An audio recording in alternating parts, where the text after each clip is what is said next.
Monsieur le Président, Madame la Commissaire, chers collègues, j'aimerais d'abord remercier Dieter Lebrecht-Koch pour son excellent rapport et rappeler bien sûr l'enjeu important que constitue la sécurité routière. Pour ne pas revenir sur les très nombreux facteurs humains et techniques qui peuvent être des solutions et que Madame la Commissaire a très bien détaillés, j'aimerais revenir ou souligner deux points particuliers mais qui me semblent importants. Tout d'abord, le fait de reconnaître la dépendance intrinsèque entre l'accidentalité et la qualité des infrastructures, notamment la qualité du réseau routier. À noter par exemple que les autoroutes, malgré leur niveau de vitesse élevé et leur forte concentration de véhicules, ne représentent que 5% des accidents graves, témoignant de la relation directe entre sécurité routière et nature et qualité des infrastructures. À titre de rappel, une récente étude a fait état de la situation financière du routier en Europe. 270 milliards de recettes pour les États par an, toutes taxes confondues, pour 160 milliards en termes d'investissement, notamment pour l'entretien. C'est donc 110 milliards manquants qui pourraient être salutaires pour améliorer l'infrastructure manquante.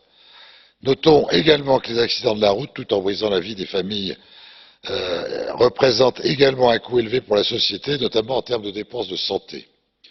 Là où on insiste souvent sur les moyens répressifs à la disposition des États, et qui sont d'ailleurs aussi une source de ressources supplémentaires qui se chiffrent en milliards.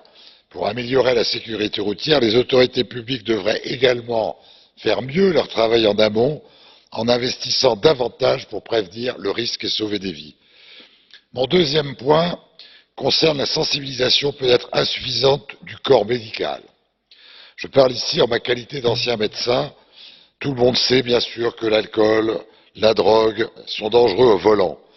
Mais il me semble qu'il y a un réel travail à faire envers le monde médical quant aux problèmes de sécurité routière liés à certaines maladies, à certaines invalidités, à certains traitements ou à des dépendances causées parfois par des consommations nécessaires de médicaments, mais qui ont des effets psychotropes ou des effets sur la conduite automobile.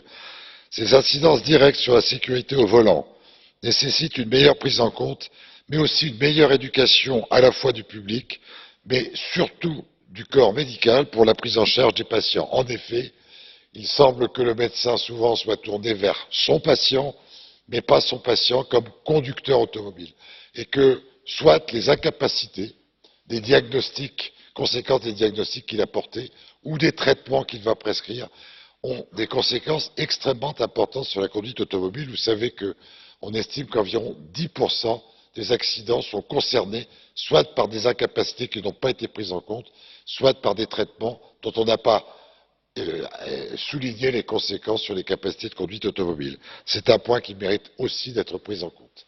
Merci, Monsieur le Président.